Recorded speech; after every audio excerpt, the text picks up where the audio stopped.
Estamos en la cuarta sesión del cuarto foro de educación médica y derechos humanos.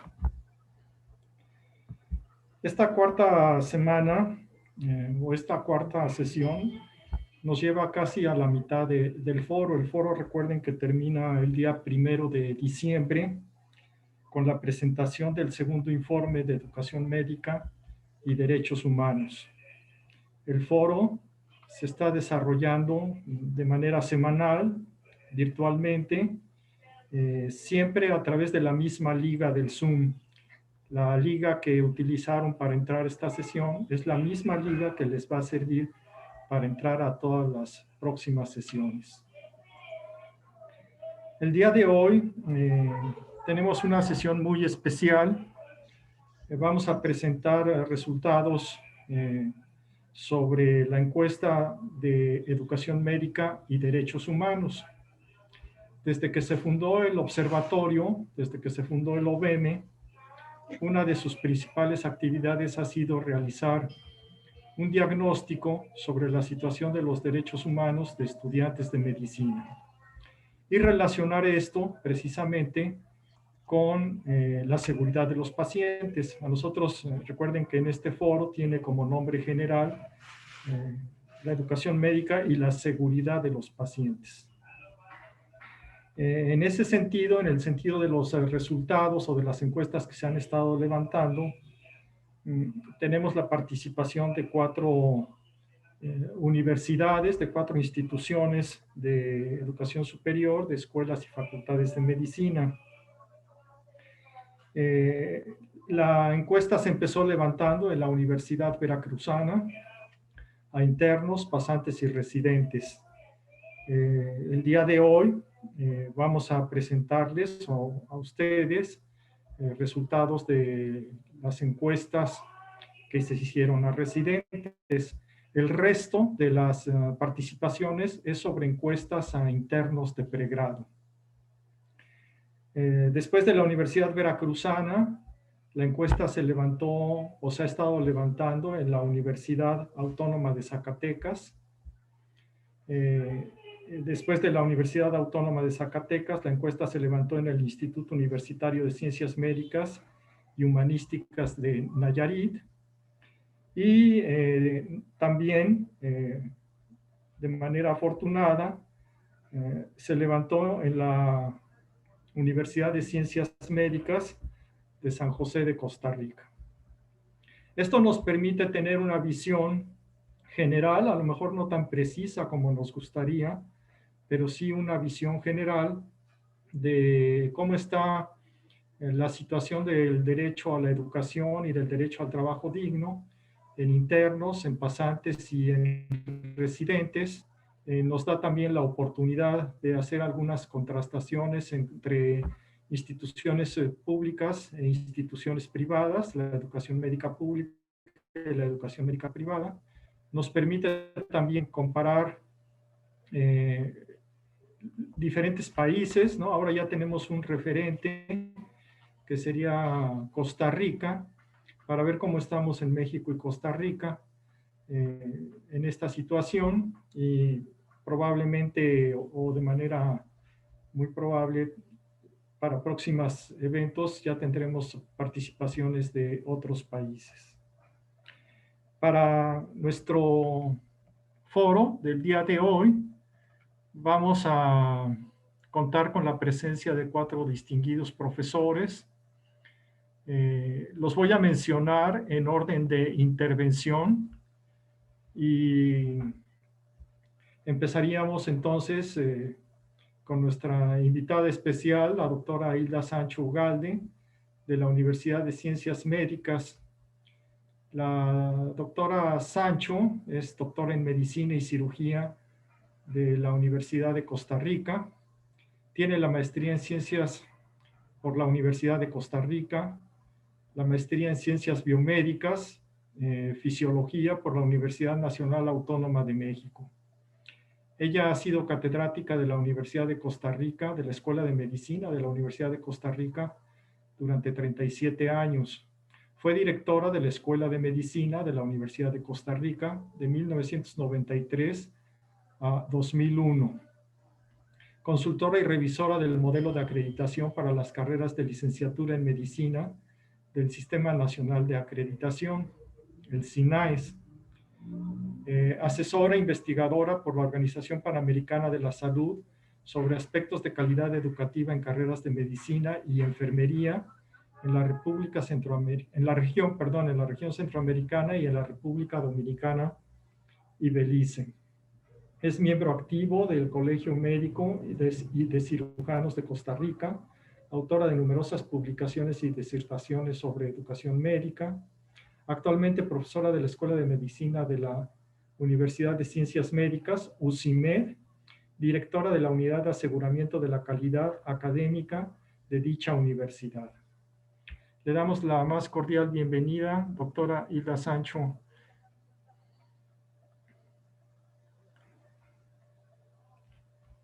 Continuaremos con la presentación. Bueno, la doctora Hilda Sancho nos va a hacer una presentación sobre internos en Costa Rica. El doctor Luis Alberto Cepeda Vergara también nos va a hacer una presentación sobre internos. Él, por parte del Instituto Universitario de Ciencias Médicas y Humanidades de Nayarit. El doctor Cepeda es médico cirujano por la Facultad de Medicina de la Universidad Autónoma de Nayarit. Es maestro en salud pública en el área de salud del adulto mayor, también de la misma universidad. Tiene el certificado por el Consejo Nacional de Salud Pública como especialista en salud pública. Actualmente es director de la Unidad de Investigación, Innovación y Posgrado del Instituto Universitario de Ciencias Médicas y Humanidades, el INUMED. Tiene actividades clínicas en el Centro de Salud Mental de Tepic, de los Servicios de Salud de Nayarit. Es miembro activo y fundador de la Sociedad Nayarita de Salud Pública, socio activo de la Sociedad Mexicana de Salud Pública, vicepresidente de la Sociedad Nayarita de Salud Pública de 2016 a 2018 y actualmente es presidente de la Sociedad Nayarita de Salud Pública. Bienvenido y gracias por su participación, doctor Luis Alberto Cepeda. Muchas gracias, doctor Domingo.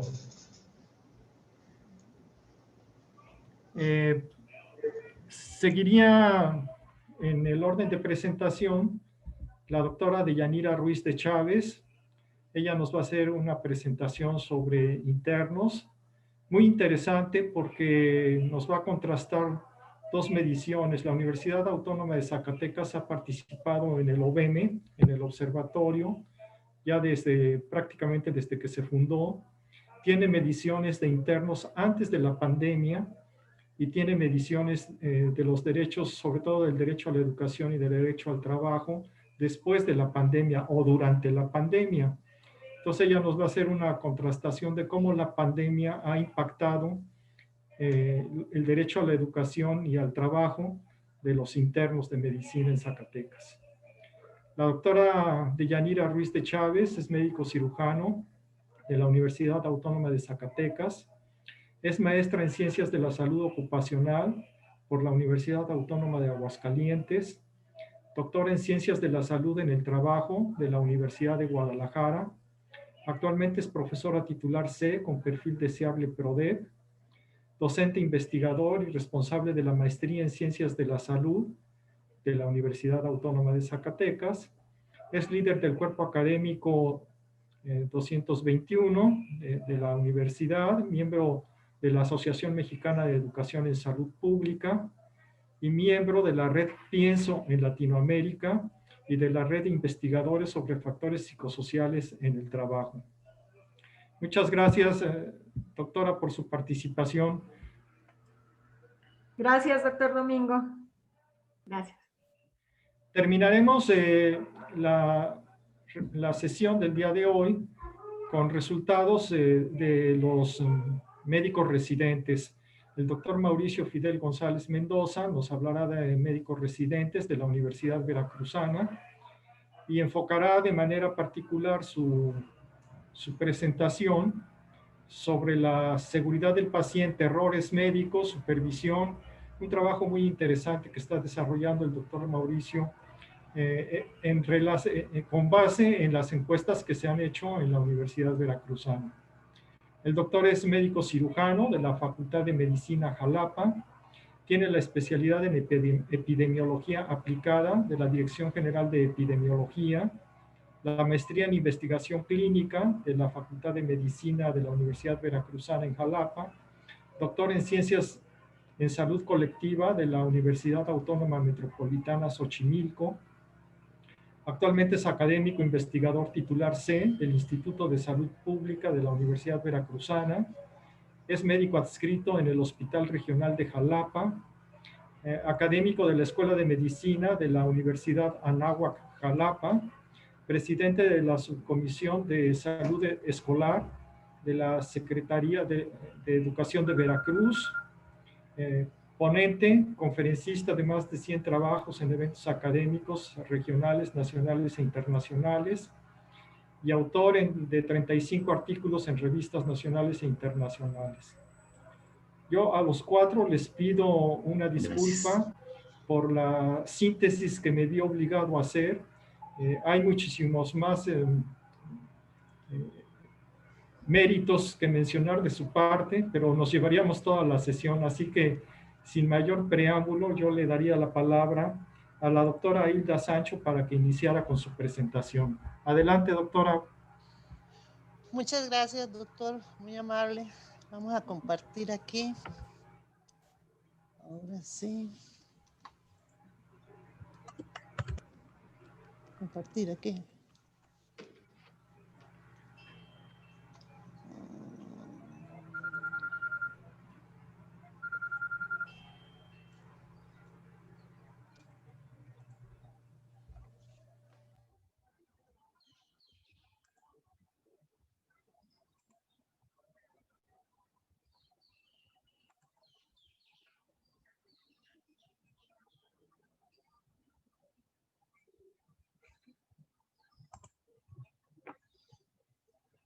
Doctor Domingo,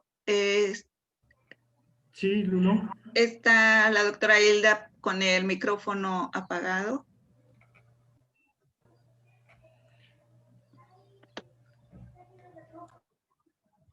Ella va a compartir pantalla. Ok. Y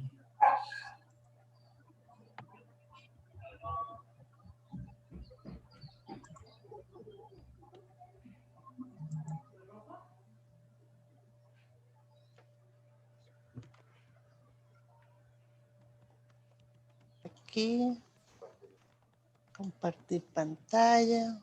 Y aquí, ¿verdad? Y aquí compartir. Esto no me está funcionando.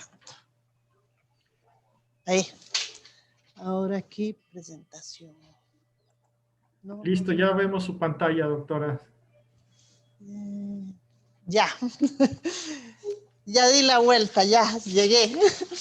Bueno, buenos días a todos. Muchísimas gracias. Es un gusto verlos y participar en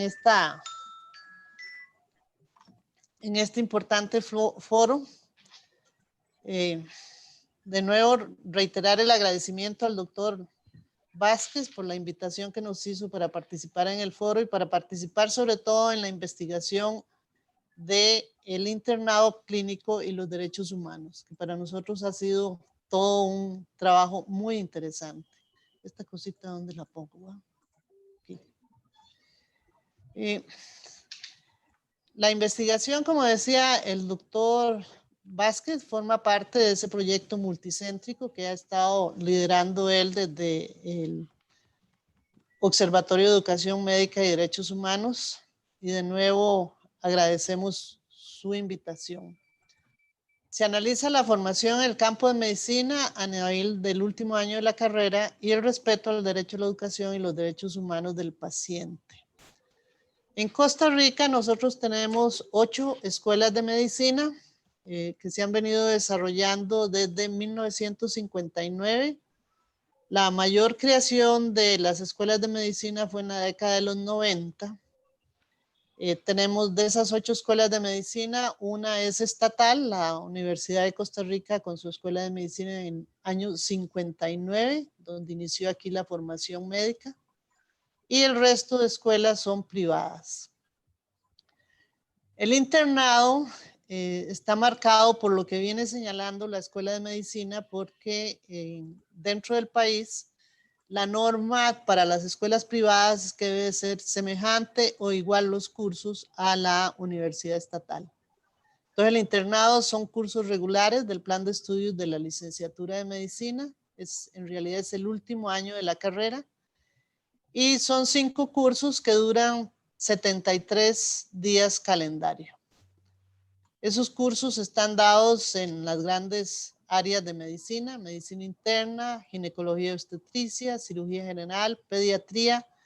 Y el último curso que se agregó es el de medicina familiar y comunitaria hace aproximadamente 6 años. En cuanto a salario o beca de los internos, en un inicio se recibía un estipendio económico de apoyo por el trabajo que hacían los internos. Posteriormente, en el año 82, se estableció vía ley de la República un salario base para el interno en relación con el salario del médico general, pero a partir ya del 2015, en donde el sistema de salud ya está consolidado en el país y lo regenta la Caja Costarricense de Seguro Social, la Caja Costarricense determina que ya no se van a pagar ningún tipo de remuneración a los internos. Entonces tenemos 4 años en donde ya los internos no reciben ni beca ni salario por su estadía dentro de los hospitales. El internado se realiza en las instalaciones de la Caja Costarricense del Seguro Social, que es la que regenta todo nuestro Sistema Nacional de Salud. Y para el ingreso al internado, la Caja realiza una evaluación a nivel nacional con la intención de garantizar que los internos tienen aquellas condiciones y conocimientos previos que permitan acceder a sus instalaciones para tener relación con pacientes internados en sus instalaciones. Los horarios de atención de los internos son de lunes a sábado de 7 de la mañana a 5 de la tarde. Realizan 2 guardias semanales que inicialmente eran de 3 de la tarde a 7 de la mañana del año siguiente, perdón, del día siguiente. Pero a partir de hace 4 años, también esas guardias ya no se hacen de 24 horas, por así decirlo, sino que de 3 de la tarde a 10 de la noche. El internado está reglamentado por lo que señalan las instituciones educativas, ya sea en el campo de la parte pública, es por el Consejo Nacional de Rectores, y en la parte privada por el Consejo Nacional de Educación Privada Superior. También está regulado por lo que señala la Ley Orgánica del Colegio de Médicos, en el sentido de que es un requisito que la ley establece para poder inscribirse en el Colegio de Médicos y Cirujanos y poder ejercer la carrera en Costa Rica. Y el reglamento de la actividad clínica docente de la Caja Costarricense de Seguro Social también regula la relación de los internos con los pacientes y las actividades que los internos hacen al interior de sus instalaciones clínicas. Durante la prepandemia, la relación estudiante-profesor es de 1 a 2 estudiantes por profesor. Todas las actividades se realizan bajo la supervisión de un docente tutor o bajo la supervisión de los médicos propios del servicio del Seguro Social. Y el objetivo es la aplicación de todos los conocimientos adquiridos en los cursos previos del plan de estudio bajo la supervisión de estos profesores, de forma tal que el estudiante se vuelva más autónomo para que al momento de graduarse ya sea un profesional con ejercicio liberal de su profesión.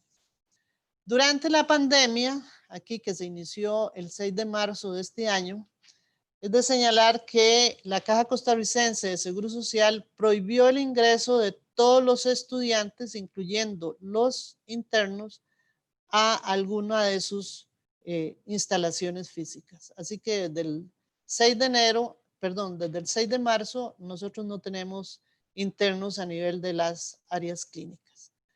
En razón de eso, se hace un uso intensivo de las plataformas virtuales para darles actividades a los estudiantes que tengan que ver con todo lo que es teórico, y se utiliza el programa Kaplan para hacer análisis de problemas y medicina basada en evidencia bajo la orientación de programas capacitados, profesores capacitados en ese campo. Se utiliza escasamente el centro de simulación y se ha echado a andar lo que nosotros llamamos el hospital con paciente estandarizado, en el cual se han capacitado profesores y médicos generales para que, unos para que den la docencia y otros para que actúen como pacientes estandarizados. El estudio es descriptivo, transversal. Teníamos una población en este momento de 127 estudiantes haciendo el internado. Se les pasó la encuesta a todos ellos y respondieron 55 estudiantes. Fue una encuesta anónima, voluntaria, para valorar la opinión de los estudiantes sobre el respeto al derecho a la educación. Tiene 32 ítems con un alfa de Cronbach de 0.931. Se presentan frecuencias simples, el porcentaje de las manifestaciones favorables y desfavorables y el puntaje obtenido en cada ítem. Las preguntas favorables fueron 18, que aquí están señaladas, y las desfavorables fueron 14, que también están señaladas. El puntaje se señala como en una escala de suficiente, siempre, casi siempre, a veces, casi nunca y nunca. Las categorías del respeto al paciente se hacen de acuerdo al puntaje y se hace una equivalencia, como lo señala la encuesta, en un puntaje de 8 a 100 muy alta, de 60 a 79 alta, una media entre 40 y 59 baja si el puntaje es de 20 a 39 y muy baja si el puntaje es de 0 a 19. Los ítems fueron valorados por los expertos de la Universidad de Veracruz, ¿verdad? Y también aquí los revisamos 3 expertos académicos de la Universidad de Ciencias Médicas. Como decía, el alfa de Cronbach fue de 0.9.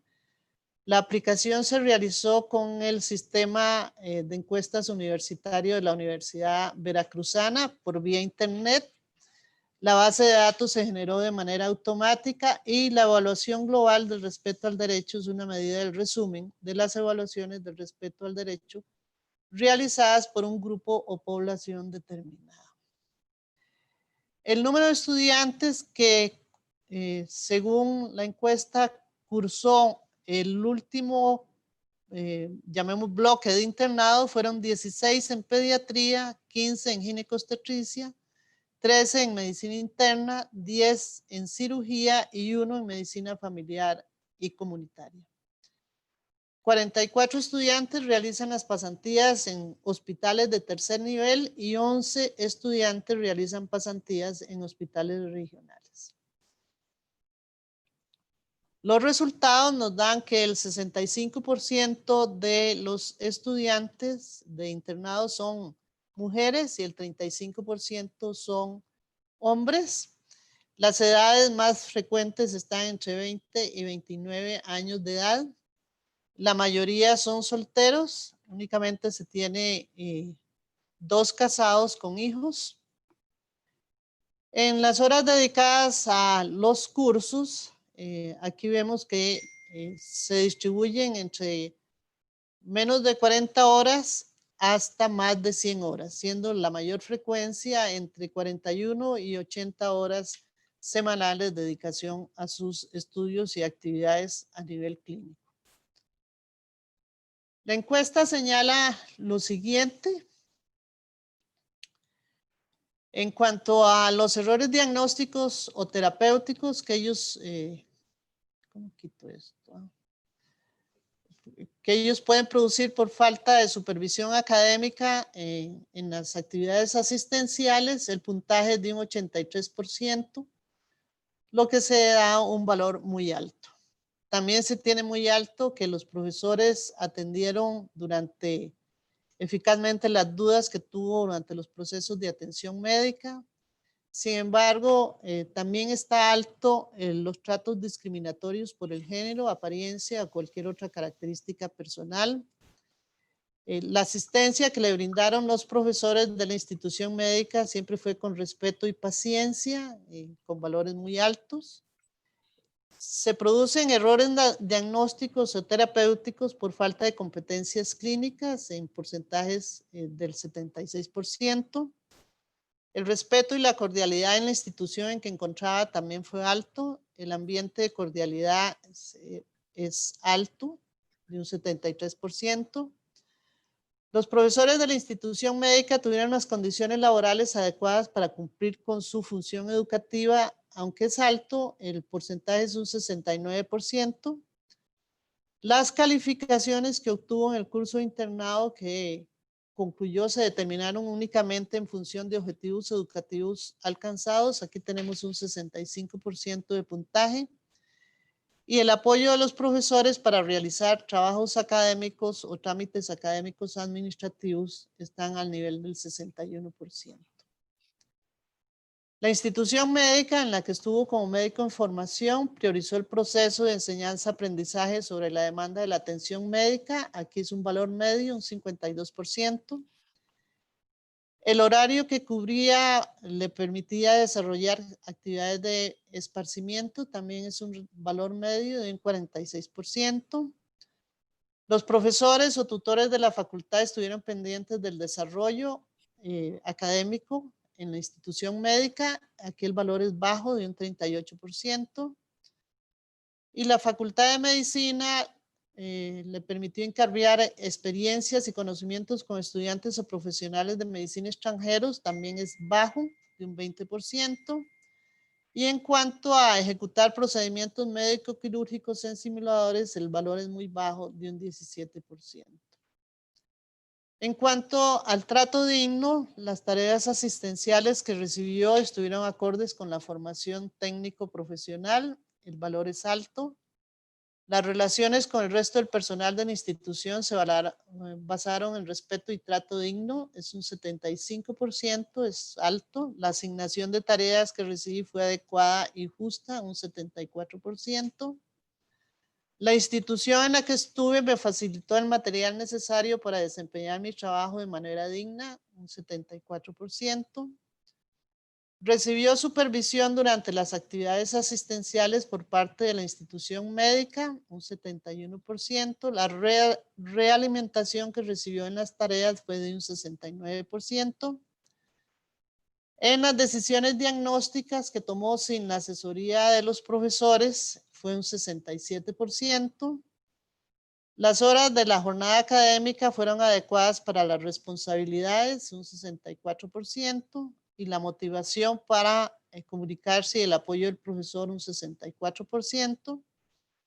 Y la duración de las jornadas de la institución médica interfirió con la vida social y familiar, se señala un 40%. En cuanto al derecho a la integridad y a la parte personal, seguridad personal, el tiempo que ha abarcado la realización del internado sufrió acoso sexual o de cualquier otro tipo es un 78%. Si la jornada puso en riesgo la salud, un 77%. Durante el año que termina, las condiciones de seguridad pública del entorno en que realizó el internado fueron una amenaza a la seguridad personal, un 74%. Si hubo medidas de seguridad pública efectivas para resguardar la seguridad personal, un 68%, que es alto.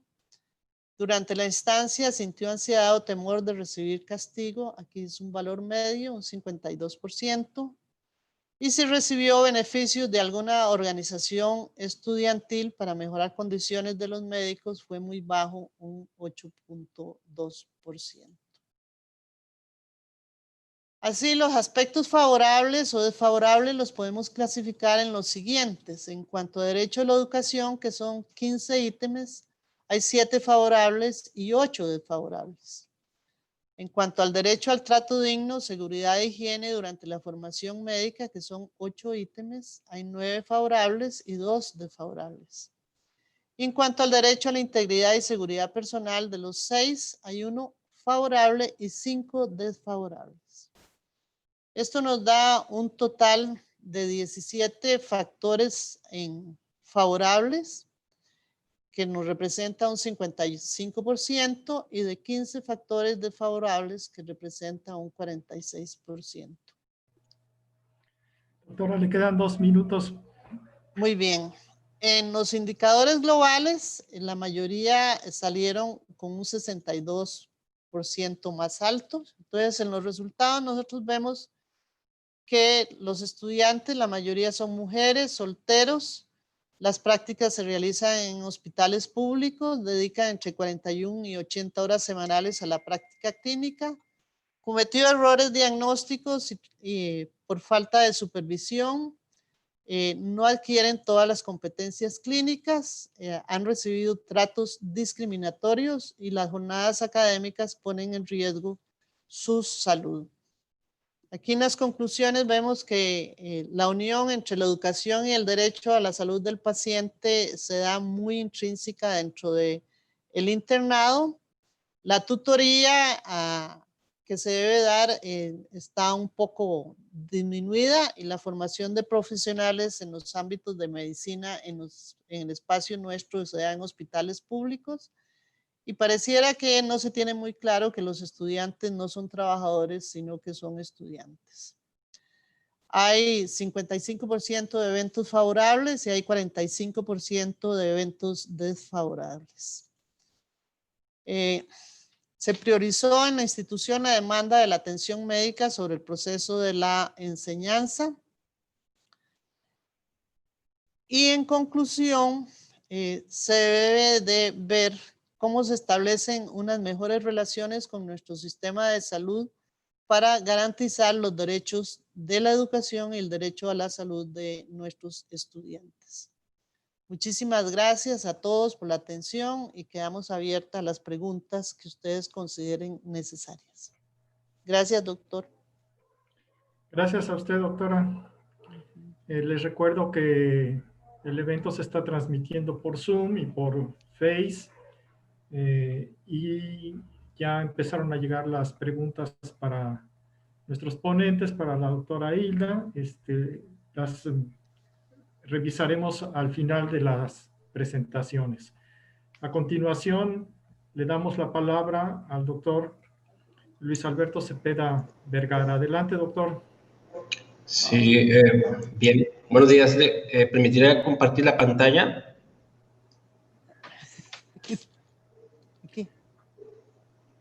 Me van a disculpar que los esté carrereando, pero los tiempos siempre nos resultan cortos, entonces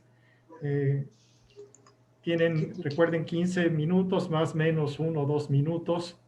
Yo les aviso cuando les queden 2 minutos. Adelante, doctor. De acuerdo, doctor. Gracias.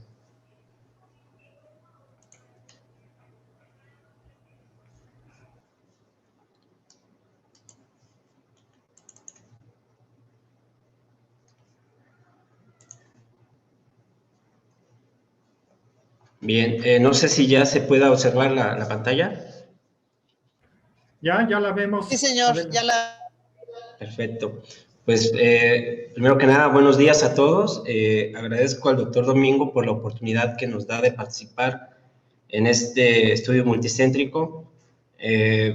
Quiero decir a nombre de la institución que nosotros estamos dispuestos en la participación de todo lo que concierne a la educación médica y todo lo que concierne a la protección de los derechos de los estudiantes.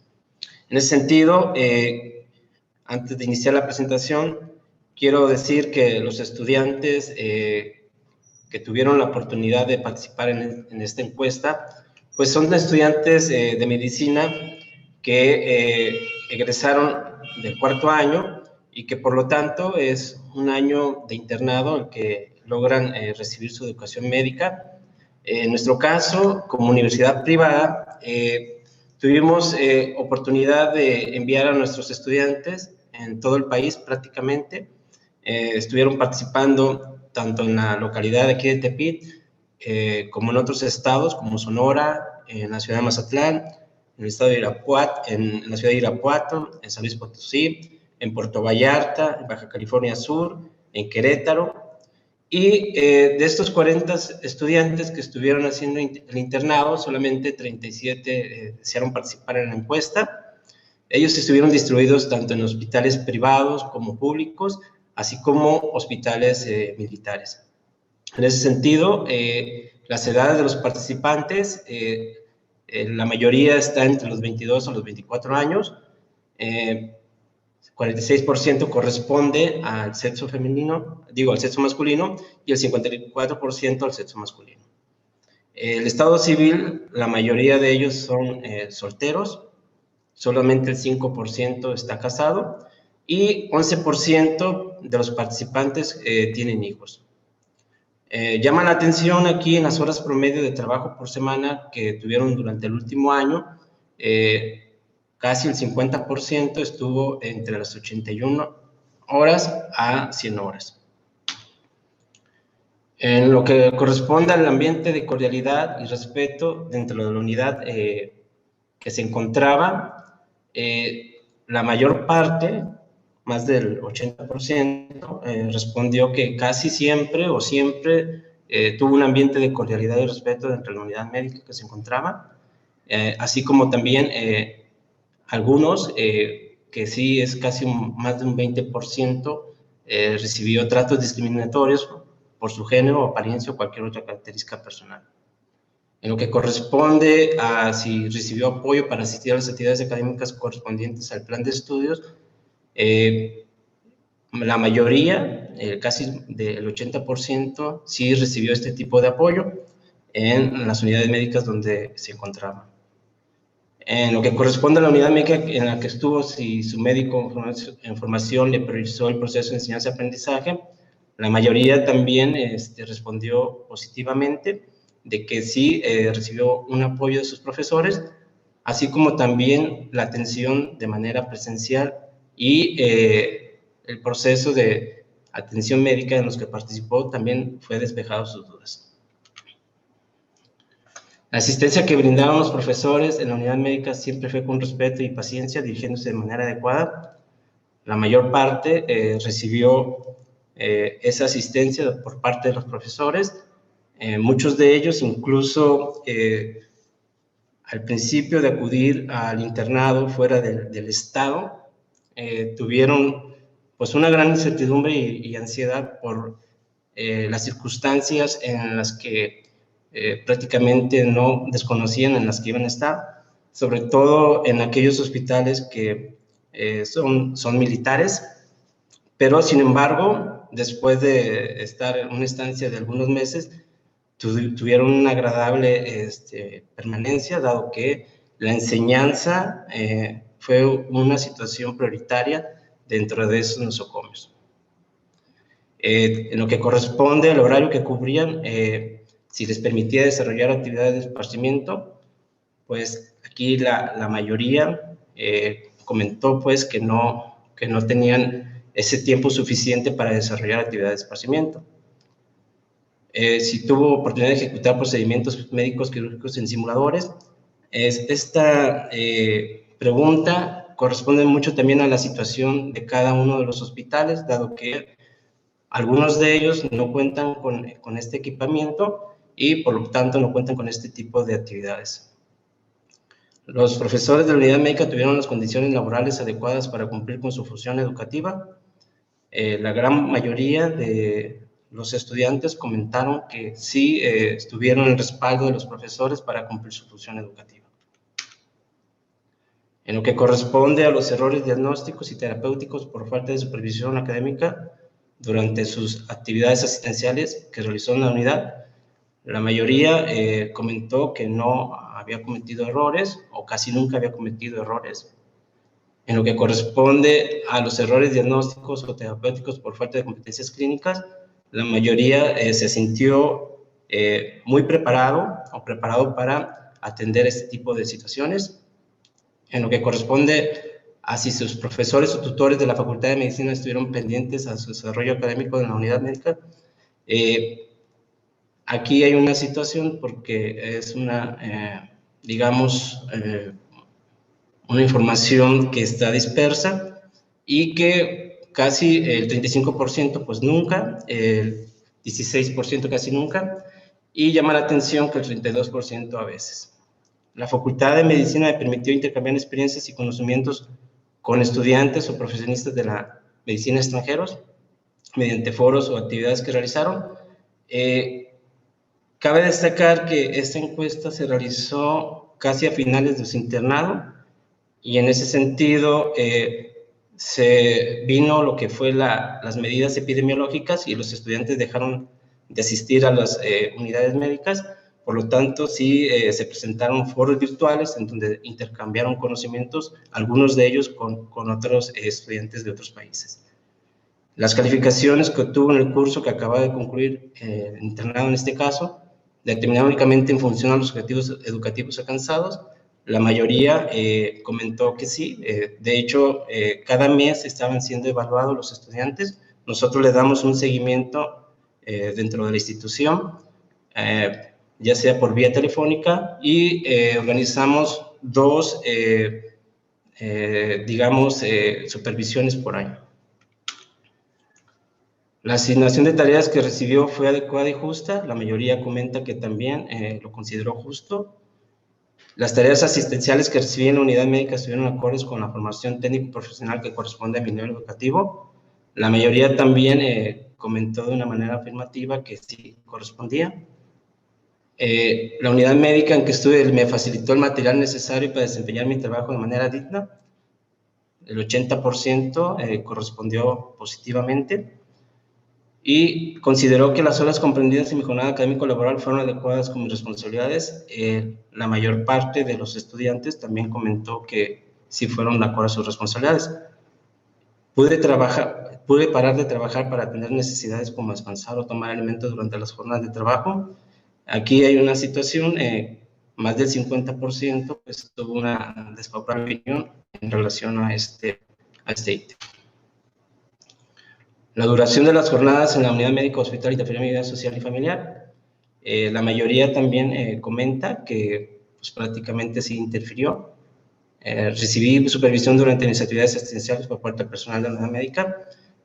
Todo el tiempo, muchos de los estudiantes nos manifestaron que sí eran supervisados por los docentes o los médicos adscritos de la unidad médica. Recibí retroalimentación adecuada en las tareas que realicé. También en este caso hay una situación de que en ocasiones sí recibió y el 8% casi nunca. Durante el último año tomé decisiones diagnósticas o terapéuticas sin la asesoría de los profesores médicos adscritos o jefes de servicios responsables médicos de la institución. El 43% comentó que a veces. Entonces, en ese sentido, hace una contraposición a los demás ítems, dado que menciona que sí recibieron asesoría, pero en este ítem me llama a mí la atención de que comenta que casi nunca. Tuve motivación, comunicación y apoyo de mi jefe inmediato. El 35% comentó que a veces, el 32% casi siempre y el 22% siempre. En lo que corresponde a si recibió una remuneración justa por su trabajo, más del 50% refiere que no. En este sentido, cabe aclarar que la mayor parte de los internos que acudieron a los diferentes hospitales del país no recibió beca económica, dado que son plazas estatales que se realizan a través de un convenio de colaboración entre el hospital y la institución educativa y que no corresponde a una beca federal. De hecho, la escuela lo que hace para solventar esta situación mediante ese convenio les proporciona los uniformes a los estudiantes y también les hace un gran porcentaje de descuento en lo que respecta a su colegiatura. Durante la jornada académico-laboral se puso en riesgo mi salud. Casi el 48% menciona que nunca o casi nunca. Y durante mi estancia en la unidad de salud durante el último año sentí ansiedad o temor de recibir castigo o ser dado de baja. la gran mayoría también comenta que nunca. Durante el último año de mis estudios de medicina internado, sufrí acoso sexual o de otro tipo por parte de mis superiores, de mis compañeros. El 57% menciona que nunca y el 19% menciona que a veces. Durante el año que termina, las condiciones de seguridad pública del entorno donde realicé mi internado fueron una amenaza a mi seguridad. 41% menciona que nunca, el 16% que a veces y el 35% casi nunca. Aquí cabe destacar que hubo una situación con unos estudiantes que estuvimos muy atentos por una situación, un fenómeno que se presentó en el estado de Sinaloa hace un año, con la captura de un delincuente, en donde hubo una serie de movilizaciones en la ciudad de Culiacán. Muchos de los estudiantes, algunos de los estudiantes que teníamos en el Hospital de Especialidades Médicas del Hospital Militar de Mazatlán, estuvieron atentos ante esta situación, dado que se puso en alerta máxima. Y finalmente, tuve medidas de seguridad pública efectivas para resguardar mi seguridad personal durante la realización de mi internado. El 36% dijo que casi siempre y el 24% siempre. En lo que corresponde a si sufrió un daño, inconveniente o consecuencia por falta de seguridad pública durante la realización de mi internado, el 95% comentó que no. Hubo también una situación con un interno donde fueron afectados y comentaron haber sufrido un asalto a mano armada. Bueno, por mi parte, sería esta descripción de los resultados. Sí quiero comentar que en relación a la cuestión de la aplicación de esta encuesta que se realizó casi al final de su internado, digamos, en mi revisión que he hecho, considero que pareciera ser que los estudiantes al final de su internado consideran una normalización en relación a la forma o al trato que les dan, dado que hay grandes diferencias. No sé si en un momento se aplicó la encuesta así, con un corte longitudinal, en donde se midieran a los 3 primeros meses, digamos, de su estancia inicial, y se hiciera otra medición casi al final de su internado, dado que la situación de la vulnerabilidad a sus derechos se ve más afectada al inicio, y pareciera ser que hay una normalización de estas conductas cuando casi ya están terminando el internado. Entonces, si tienen alguna pregunta, alguna duda, con toda confianza, estoy aquí a sus órdenes.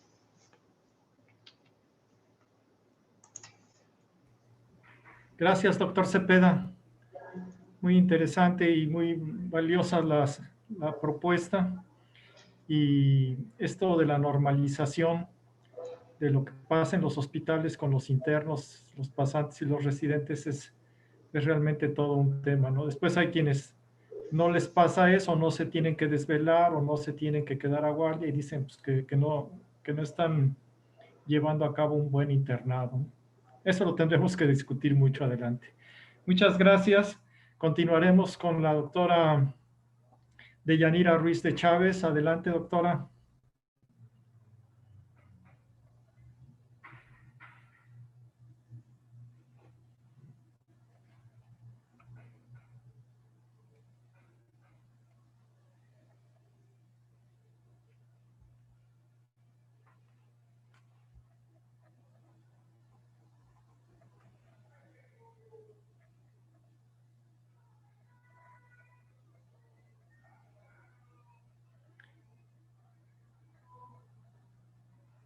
Vemos la pantalla, doctora, pero no la oímos. ¿Está ya activo mi micrófono, doctor? Sí, ya. Sí, ya. Entonces voy a compartir la presentación. Ahí ya estoy compartiendo la presentación. Sí, ya se ve. Sí. Bueno, Perfecto. pues buenos días a todos. Gracias, doctor Domingo, porque al AOBM, al Observatorio de Educación Médica y Derechos Humanos, a todo el equipo de trabajo que participa en estas encuestas que hemos estado haciendo y como bien lo comentó el doctor Domingo, desde el 2018. Este trabajo que ahora les comparto es sobre las prácticas médicas, las prácticas clínicas en médicos internos ante la pandemia por COVID-19 en México. Fue muy oportuno, bueno, el tener datos del 2019 y que nos permitieran justamente hacer esta comparación de qué pasaba pues en el año de internado, en los hospitales, en los campos clínicos con los médicos internos. Y bueno, pues tenemos que la práctica clínica en los médicos estudiantes que aún se encuentran en proceso de formación, debería de ser una educación en la que el estudiante no formara parte de la plantilla médica, que fueran estudiantes supervisados, que esa supervisión, bueno, como lo dice la encuesta, medimos supervisión para cometer menos errores diagnósticos, errores terapéuticos, que hubiera un total apego al cumplimiento en el programa académico y que todas estas actividades que continúa ofreciendo la institución educativa para la formación de los médicos, pues que hubiera la oportunidad de que ellos pudieran también participar de estas actualizaciones. Y sobre todo el trato digno. Desafortunadamente, pues pareciera que la educación en este proceso de formación fuera una educación de tipo artesanal, en la que vemos, hay artículos, hay referencias que comentan que los médicos internos forman parte, el 30% de los médicos internos forman parte de esa plantilla de médicos que en un momento dado, bueno, se encuentran en una indefinición si continúan como estudiantes o si son considerados como parte de los trabajadores. Hay total evidencia de que hay una falta de supervisión y que, que no se cumple pues ese es el programa académico o que está condicionado a las necesidades del servicio de donde estén rotando, como ya lo decía la doctora Hilda. Entonces, bueno, la encuesta nos hace evidente que hay tratos discriminatorios con violencia, desgaste, y bueno, de ahí las prevalencias que continúan altas respecto al estrés laboral o al síndrome de burnout. Perdón. Estos trabajos que hemos estado elaborando se fundamentan en un marco teórico basado en derechos humanos. Y sabemos pues que estos derechos, si se tiene un derecho a la educación, con una educación de calidad en el proceso de estudiantes, obviamente también se tendrá un derecho a un trabajo digno cuando ya se forma parte del personal de salud. Y ambos derechos, dice aquí, todos los derechos humanos a final de cuentas están interrelacionados y todos ellos confluyen, o al menos el derecho a la educación y al trabajo digno en el campo médico, confluyen a pegarse o a un mayor respeto al derecho a la atención a la salud.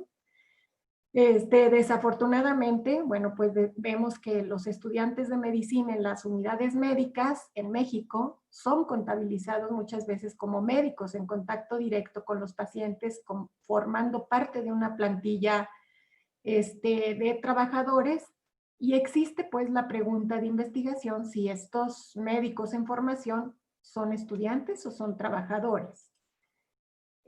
Haciendo un recuento de lo que pasó este año, pues bueno, ya les comentaba que tenemos la medición que se hizo en julio, justamente cuando los alumnos están concluyendo su año de internado, y se hace en este momento para que ellos tengan puedan hacer esa valoración de apego a derechos. Y el año pasado tenemos que aparecen los primeros casos de COVID en diciembre. En México, hasta el 27 de febrero tenemos el primer caso reportado, y no es sino hasta el 11 de marzo cuando la OMS declara como pandemia al COVID-19, y en el 24 de marzo, bueno, pues empiezan los cuestionamientos de la permanencia de los internos en las unidades médicas. El 30 de marzo, que ya se declara como una emergencia sanitaria, pues ellos continúan en los campos clínicos, y no, el 6 de abril finalmente se decide retirar a estos estudiantes, a los médicos internos, y después, el 22 de abril, que empieza la revisión por parte de las instituciones educativas de poder reincorporar a los internos, y no es sino hasta el 28 de abril que se revisan las condiciones en las cuales ellos, bajo qué tipo de seguridad, qué equipo, qué condiciones iban a tener, y para esto, el 1 de mayo, ellos regresan a los campos clínicos. Entonces, bueno, si se fijan, en este lapso de tiempo que transcurrió alrededor de un mes que ellos estuvieron fuera de los hospitales, y que nosotros tomamos la evaluación de este año en junio, permitió este lapso de tiempo de retiro, de estar fuera influyó o fue importante para los resultados que encontramos.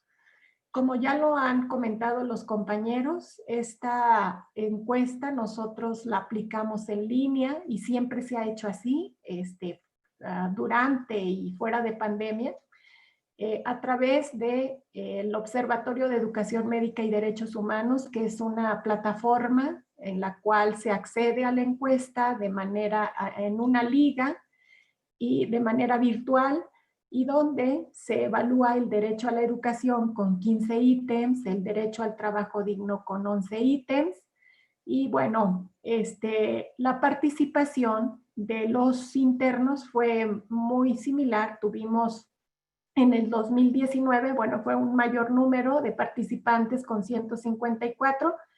En este año participaron 124 médicos internos. Tenemos una gran mayoría mujeres en las dos encuestas, con una edad promedio de 24 años, y el estado civil predominante, pues bueno, fueron solteros. Sí, en la misma encuesta se anticipa una participación voluntaria, y asegurando que sus resultados, que su información será confidencial. Bueno, pues por el tiempo que disponemos, les voy a presentar los resultados que tenemos respecto al derecho a la educación, haciendo un comparativo de los resultados del 2019 y el 2020, y aplicando una prueba no paramétrica de proporciones para dos muestras independientes que pudiéramos ver o corroborar algún dato, un resultado significativo de un año con otro. Entonces tenemos que en el ítem de también quiero comentar que el porcentaje ideal para la presencia de estos ítems sería un 100% para asegurar que se está atendiendo o que está pegado o que cumple con ese derecho a una educación médica, en la educación médica. Mientras más cercano esté al 100%, pues quiere decir que hay un mayor apego a ese derecho, a un mayor cumplimiento al derecho. Entonces vemos que sentí un ambiente de cordialidad y respeto en la unidad médica, vemos que aquí, bueno, es muy similar de un año con otro. En la unidad médica en la que estuve como médico en formación se priorizó el proceso de enseñanza-aprendizaje. Vemos que disminuyó en el 2020 y bueno, son porcentajes pues muy bajos porque les decía, mientras más cerca al 100% esté, es como más se cumple ese derecho. Recibí apoyo para asistir a actividades académicas correspondientes al plan de estudios y más que nada, más que para asistir a actividades académicas fue apoyo. Recibí apoyo, que era lo que comentaban algunos, que sí aumentó y que entonces fue un resultado significativo. El que los profesores en la unidad médica atendieron eficazmente las dudas que se tuvo durante el proceso de atención médica. Aquí vemos que disminuye y que esa disminución en un punto porcentual pues fue significativo, donde dicen no, o sea, disminuyó esa atención para resolver dudas y sabemos que la atención para la educación médica pues se desvió la atención por todo lo que implicó lo que está implicando esta pandemia. Luego, en la asistencia que me brindaron mis profesores, siempre fue con respeto y paciencia, dirigiéndose de manera adecuada, vemos que también aumentó y que fue significativo. Tuve apoyo por parte de maestros y autoridades para la realización de trabajos académicos, también mejoró. El horario que cubrí me permitía desarrollar actividades de esparcimiento, mejoró, pero no aumentó un poco, pero no fue significativo y tuve oportunidad de ejecutar procedimientos médicos quirúrgicos en simuladores, esto disminuyó. Entonces, sí les comento aquí y a manera de paréntesis que estos resultados yo los comenté con el coordinador de médicos internos y el director de medicina para valorar qué fue lo que se hizo en este año que ayudó o que mejoró, que aumentaron un poco estos porcentajes. Y bueno, fue esa vigilancia cercana, hubo un mayor acercamiento, aunque fuera de manera virtual, con los estudiantes y bueno, ellos se sintieron más acompañados, más apoyados y vigilados. Tenemos también en este mismo derecho a la educación que bueno, estos otros ítems ya no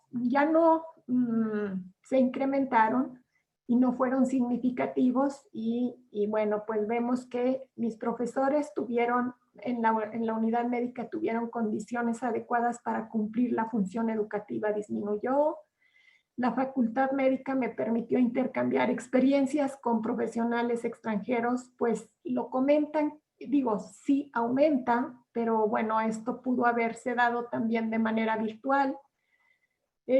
Los profesores estuvieron pendientes de mi desarrollo académico, no aumentó, y las calificaciones se determinaron únicamente con los objetivos educativos alcanzados, que también mejoran.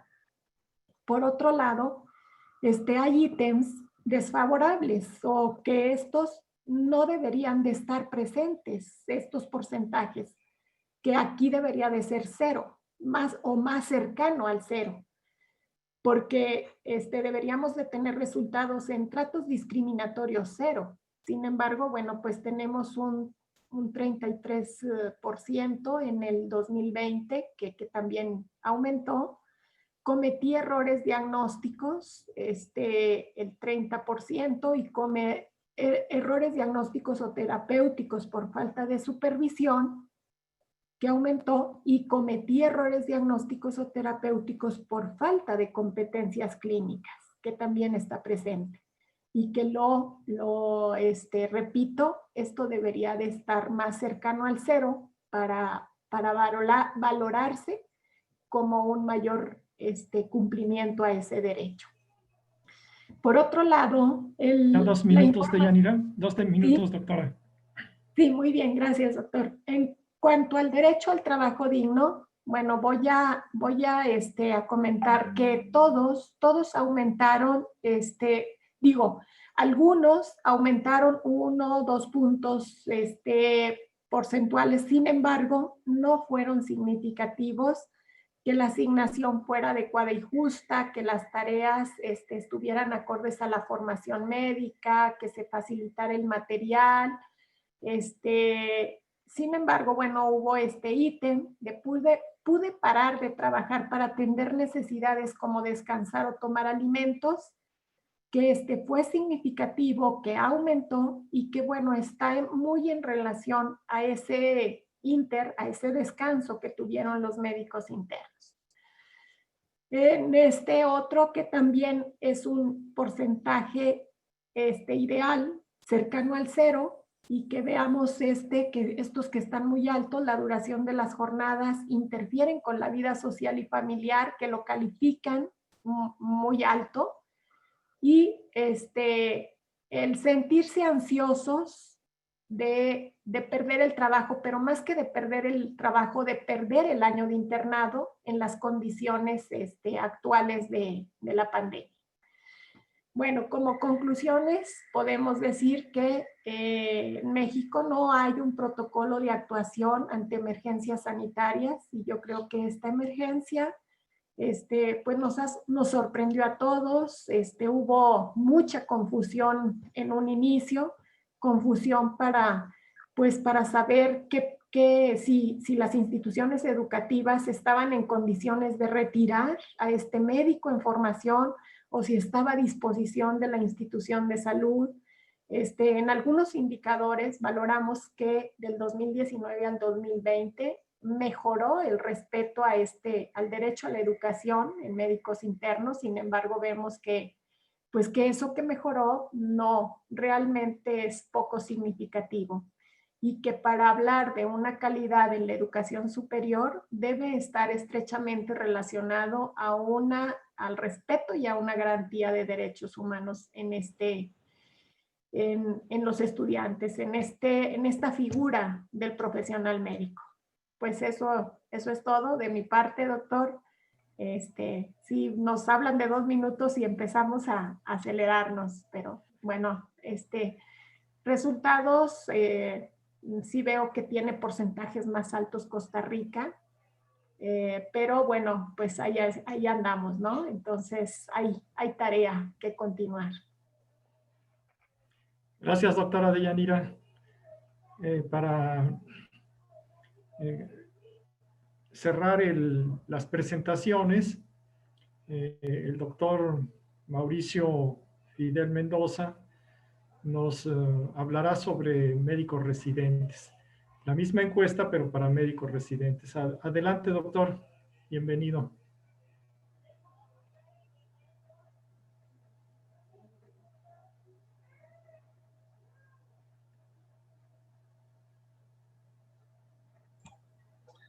Hola, ¿qué tal? Muchas gracias. Buen día nuevamente. Bueno, mire, hoy les voy a presentar justamente esta parte. Fíjense que hace rato les voy a platicar una anécdota. Hace rato alguien me dijo que era un ladrón de sonrisas porque le saqué una sonrisa a alguien. Y ahorita estaba yo pensando justamente esta situación tan coincidente que se dio con respecto a mi participación dentro del OBM y el cuerpo académico, que es relativamente nuevo y reciente, mi incorporación. Y en este sentido de robar cosas, no es en el sentido estricto de eso, sino de esta manera en la que a veces los investigadores podemos tener con respecto a poder identificar en muchas partes algunos elementos que pudieran ser atractivos y agarrarlos, inmediatamente tomarlos. Entonces, una de las cosas que empecé a platicar al principio cuando yo conocía el trabajo del OBM era con el doctor Domingo, todas estas alternativas que pudiera tener y la gran cantidad de información que se tiene, y bueno, que cada día es mayor, porque ahorita que veía yo las presentaciones de los colegas, pues yo decía, es que es impresionante lo que está empezando a generar esto y cuáles serían los alcances que podemos tener. En base a esto, y una vez conociendo estos datos, pues yo me di a la tarea de hacer un análisis en un punto en el tiempo solamente, en la última encuesta, el último momento de levantamiento de información en este ciclo 2019-2020 de los residentes que están adscritos al estado de Veracruz. Y bueno, el proyecto se llama Factores asociados a errores médicos en las residencias médicas. Quizá tendríamos que cambiar en el momento que analicemos a acercarnos más a la determinación social, quizá. Cuando hablamos de error médico, hablamos de un componente que es como el chupacabras. Todo el mundo habla de él. En casi todos los sistemas de salud se habla de la posibilidad potencial del error médico. Se establecen acciones, a veces solamente documentales, a veces solamente emitidos de manera verbal, para poder solucionar este problema. Hace rato una de las compañeras hablaba de que no hay criterios de acción ante emergencias. El problema de todas estas circunstancias que también parecería que no existen cuando probablemente sí los haya, igual que problemas de acción con respecto al error, con respecto a la calidad de atención, con respecto a la seguridad. Y el error médico en términos generales, pues pudiera estar en el centro de atención justamente de todas estas problemáticas que tenemos que hacer. Les voy a platicar solamente aquí como un elemento de marco referencial, solamente en el marco empírico de estas cosas, solamente tres documentos más o menos actualizados. Lo que sí les quiero decir es que es poco lo que se ha trabajado con respecto al error médico en los residentes, quizá más ya en el médico, en funciones laborales o en el personal de salud. Por ejemplo, en este trabajo editado este año, hay datos que de alguna manera u otra son referente mundial de lo que está pasando y que en México no pudiera estar quizá tan lejano. Casi la mitad de los trabajadores en este artículo, médicos y enfermeras, tienen conocimientos deficientes en sí sobre lo que es el error médico en sí y la operatividad. Quienes tienden menos a evidenciar estos problemas son los médicos, en un porcentaje sumamente importante mencionado en el artículo, pero además hay barreras muy importantes para no denunciar el error, ¿no? Por un lado, y no creo que estemos muy lejanos a eso, el miedo a la culpa y al castigo y el miedo a las consecuencias legales. Otro trabajo por ahí habla acerca de un análisis hecho en algunos hospitales donde dice, bueno, pues los hospitales que analizamos, en ninguno tenía sistema de notificación de errores médicos. Menciona por ahí el artículo que sí lo tenía en escrito, pero no lo tenía implementado los hospitales. Más de 2/3, o sea, no reportaban. Casi la mitad creía de las personas que informar es una obligación médica. Sin embargo, la mayoría no lo hace porque tiene también estos temores y considerando también que la notificación del error médico pues tampoco va a generar una acción satisfactoria. Y por otro lado, lo que tendríamos que hablar de lo que genera el error médico en los propios médicos y que tiene que ver justamente con el efecto individual sobre el error y que puede generar también a la larga alteraciones en la propia calidad de la atención. Hay mucha información en este sentido, habría que compilarla, analizarla, seleccionarla, clasificarla y empezarla a analizar, porque además esto, junto con resultados, nos van a dar un montón de cosas que emitir.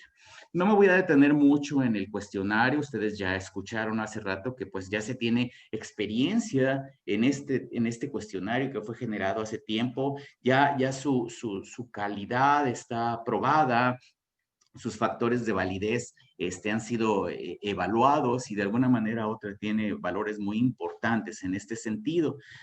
Tomamos los resultados del último año solamente en lo que corresponde a residentes en el estado de Veracruz. Prácticamente estamos hablando de un diseño observacional con un enfoque transversal. Tomamos esa medición, utilizamos el sustrato de la encuesta anual que aplica el Observatorio de Educación Médica y Derechos Humanos con su instrumento y solamente hicimos una consideración particular con respecto a estos tres componentes del derecho a la educación, trabajo y a la educación, que son los que recopila el instrumento, y es generar, dicotomizar la condición favorable y desfavorable en base a observaciones que me parece que ustedes mismos, los compañeros que me antecedieron, lo evidenciaron muy claramente, ¿no? Hay cuestiones, por ejemplo, de la discriminación, que queda claro que la discriminación no debería de existir dentro de un ejercicio académico asistencial. Entonces, ahí dicotomizar en este sentido, y bueno, fue muy interesante ver algunas cosas. Estamos hablando de 764 médicos residentes que fueron encuestados, correspondiente al año, y estas son solamente algunas de las características. Solamente voy a hacer mención a que se tomaron dos variables del propio cuestionario que ya mis compañeros mencionaron y que conocen, y que tienen que ver justamente con la autopercepción del error, ya sea por falta de supervisión o por falta de competencias técnicas, científicas con respecto a la práctica médica. Y tiene especial relevancia esto porque la autopercepción del error, pues es así una autoaceptación de que efectivamente uno puede estar cometiendo errores. Y con esas dos variables se creó una variable, un indicador que le denominamos en este momento tasa de error clínico. Entonces, entre las dos formaban una tasa de error clínico y esta se daba a razón proporcional. Si ustedes ven, por ejemplo, ahí con respecto a la edad, ustedes ven el gradiente diferencial, 86% de tasa de error clínico en los médicos menores de 30 años o iguales de 30 años, y cómo conforme se modificaba la edad, iba disminuyendo la tasa de error clínico. Todos estos datos, quizá en un momento dado, los hemos supuesto, los hemos escuchado. La virtud de esto es que se concentran justamente aquí toda una serie de observaciones que me parece que son muy importantes. Construimos una variable proxy acerca, no por el hecho de hablar de tener o no tener pareja, de estar o no estar casado, sino simple y sencillamente para verlo, cómo podían tener algún acercamiento de estabilidad con respecto, entre comillas, con respecto al desarrollo de su vida vinculada o su vida social vinculada al desarrollo de la práctica clínica. Y bueno, pues vemos que aquellas personas que no tienen pareja tenían una tasa de error clínico superior, también tenían una tasa más alta de 86.5% quienes estaban en una residencia quirúrgica con respecto a una médica, un valor muy importante de tasa de error clínico. Todas estas cosas nos llevaron justamente a crear una dicotomización del riesgo.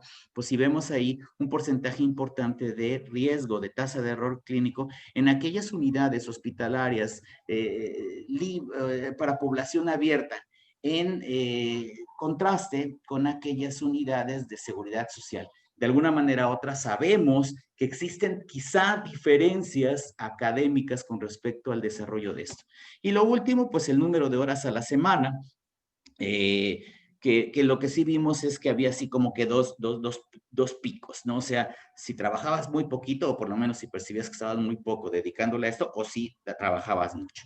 Bueno, con respecto a estos elementos de riesgo, solamente lo que sí podemos mencionar es que, déjenme quitar esto porque, por ejemplo, el grupo de edad, dicotomizamos esta parte y de acuerdo a los resultados previos, dijimos, bueno, pues entonces vamos a tomar los menores de 30 años en estos dos elementos que se evaluaron para construir la tasa de error clínico y los dos elementos ahí que son importantes. El error por falta de supervisión y el error por falta de competencia clínica, que se analizaron también por separado. Ser menor de 30 años, de alguna manera u otra, en los dos componentes es permite ver una tasa más alta, no tener pareja en los dos. Si está uno en una especialidad quirúrgica, también tiene una condición ahí muy particular que habría que analizar. Si está uno vinculado a una dependencia receptora para población abierta, pues también se ve ahí la diferencia. Y si ven, estas diferencias son para llamar la atención y para poder encontrar áreas de oportunidad que se tendrían que ver. Y se dicotomizaron las horas a la semana, si alguien trabajaba más de 80 horas a la semana o trabajaba menos o igual a 80 horas, entonces se vieron las diferencias. Si ustedes sí ven aquí las diferencias con respecto a la tasa de error clínico, 81.9 cuando estaban más de 80 horas en el hospital y 71.2 si estaban menos o igual de 80 horas. La otra situación era evaluar el riesgo, una medición de asociación de riesgo que pudiera suponer vinculado al resultado de la tasa de error clínico, que era lo que podíamos ver. ¿Qué podemos ver?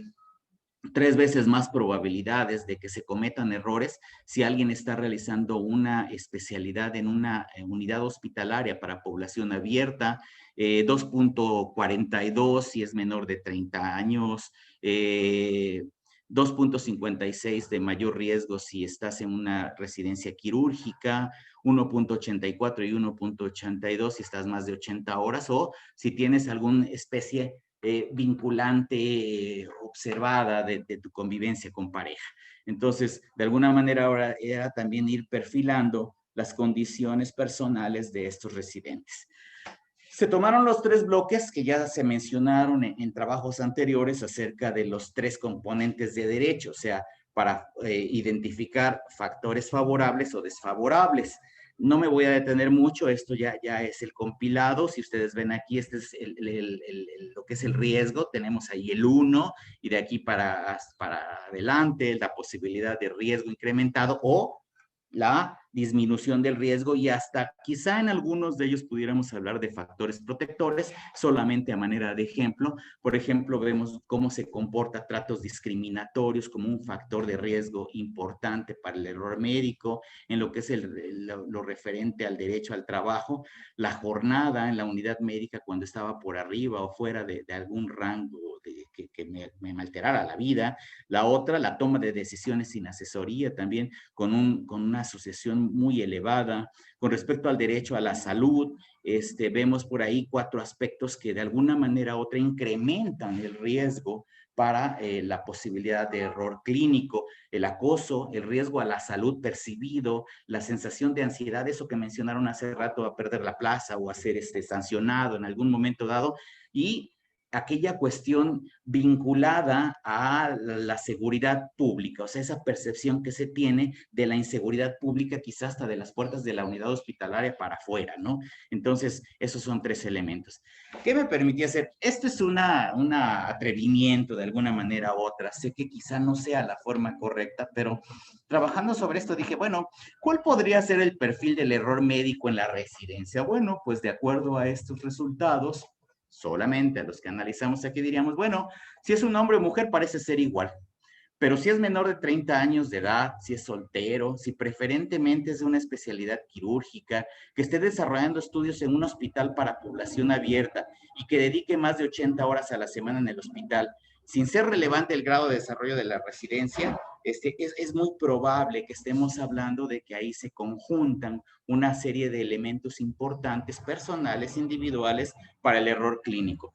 Pero además si recibe tratos discriminatorios, cuando la duración de la jornada laboral interfiere con la vida social y familiar, cuando se toman decisiones diagnósticas y terapéuticas sin la asesoría de los profesores médicos adscritos, jefes de servicio o responsables médicos de la institución, pues se incrementan las probabilidades. Pero si además recibe acoso sexual o de otro tipo por parte de los superiores o los compañeros, cuando durante la jornada laboral se pone en riesgo la salud, si durante la estancia siente ansiedad o temor de recibir algún castigo o ser dado de baja, y cuando las condiciones de seguridad pública son una amenaza a la seguridad personal, eso es una bomba de tiempo.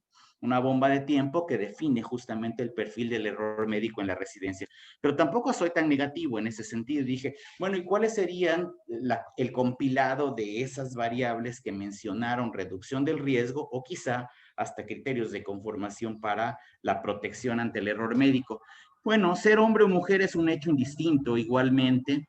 Habrá que valorar cómo una edad mayor de 30 años de alguna manera u otra puede ser, y no estoy diciendo que se cambie esta idea de la edad, sino que habría que ver cómo de alguna manera u otra los programas académicos pueden entender que esto genera una diferencia importante, la potencial estabilidad social, aquí lo puse de pareja, las posibles ventajas de la especialidad médica, que la quirúrgica sabemos lo que viven en las quirúrgicas y habría que aprender de una o intervenir la otra, regular el tiempo de estancia en el hospital y las diferencias que reportan ciertos hospitales con respecto a la seguridad social para el desarrollo de la especialidad, no porque yo diga que uno es mejor que otro o que otro es peor que el otro, sino simple y sencillamente poder ver cuáles son esas diferencias en el desarrollo que de alguna manera u otra o pueden incidir en el error o la otra mejora o reduce el riesgo de error.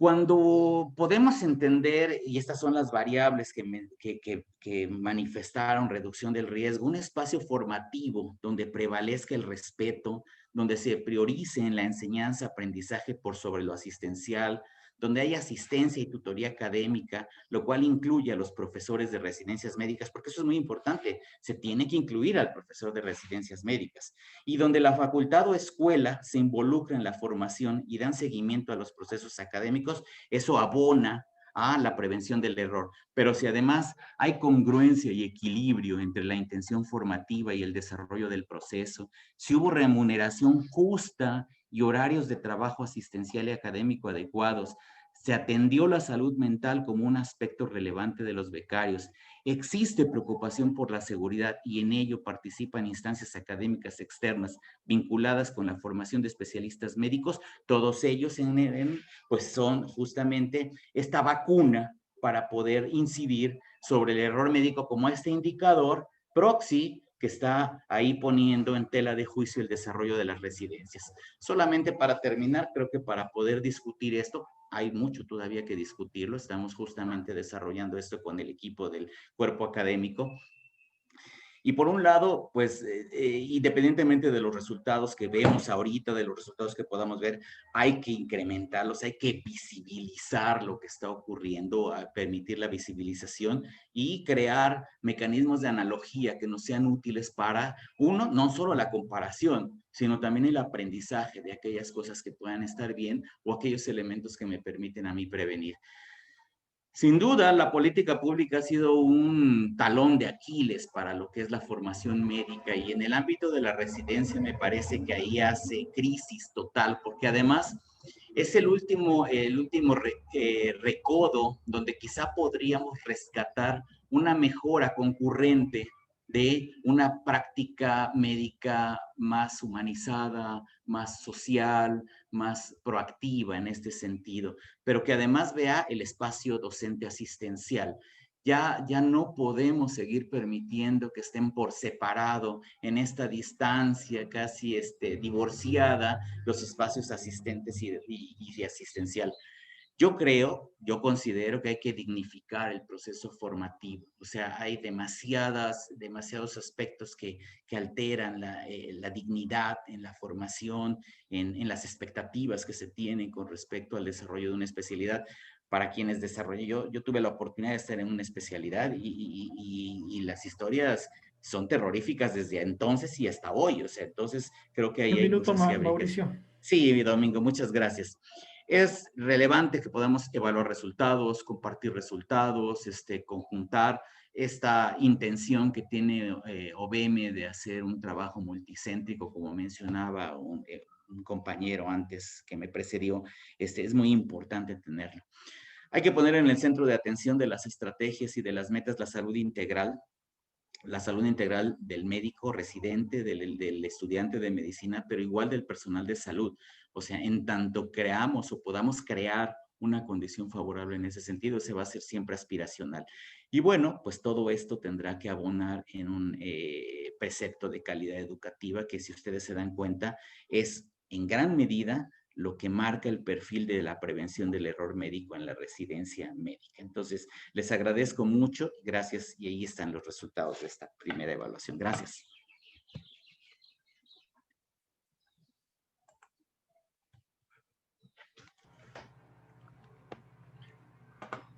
Agradecemos a todos nuestros participantes sus exposiciones y pasaríamos a las preguntas y a los comentarios que han llegado a través del Zoom.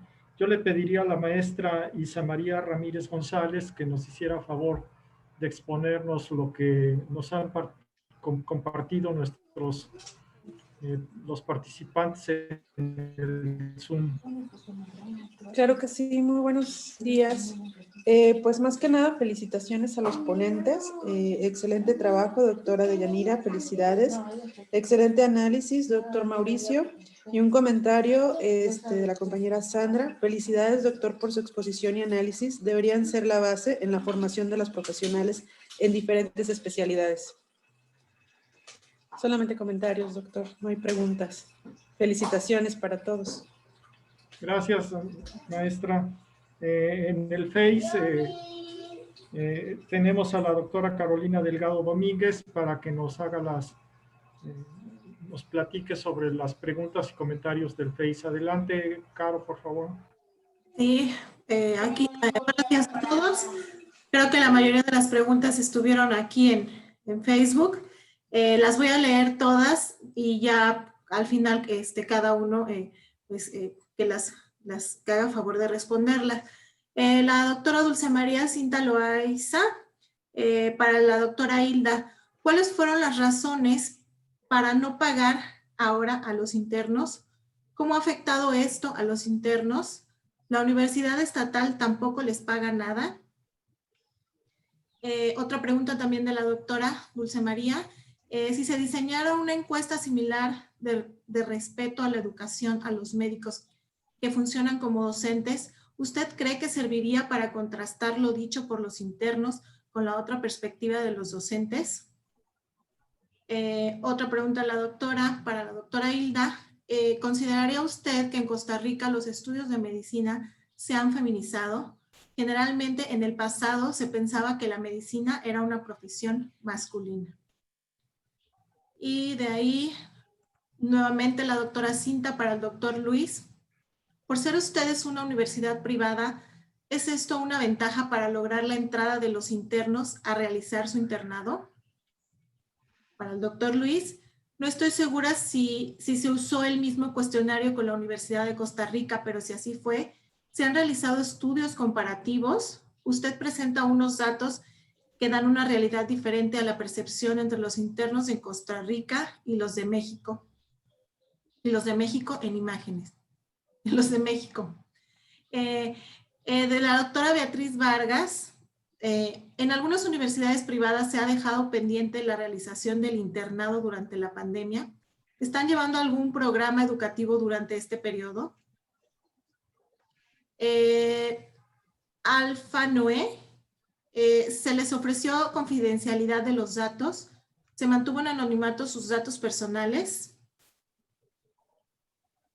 Nuevamente la doctora Cinta para la doctora Deyanira. Si el interno se siente angustiado por perder su trabajo, ¿es porque él mismo se ve como trabajador? La doctora Silvia López. Felicito a las personas, a los panelistas. Son muy interesantes los trabajos presentados. Les tengo dos preguntas. ¿Se hacen cambios para que los resultados cambien en positivo? Entiendo que se habla en masculino, imaginando que participan mujeres y hombres en las encuestas. ¿Por qué no se presentan los resultados con perspectiva de género? La doctora Dulce María Cinta para el doctor Mauricio. ¿La tasa de error entonces es porque son muy jóvenes o hay otras explicaciones? También para el doctor Mauricio de la doctora Dulce María. De acuerdo con los datos manejados y si reviso con cuidado los mismos, la seguridad del paciente parece terrible de acuerdo a lo que está usted explicando, especialmente si son población abierta en el sistema público de salud. ¿Sugerencias de acción?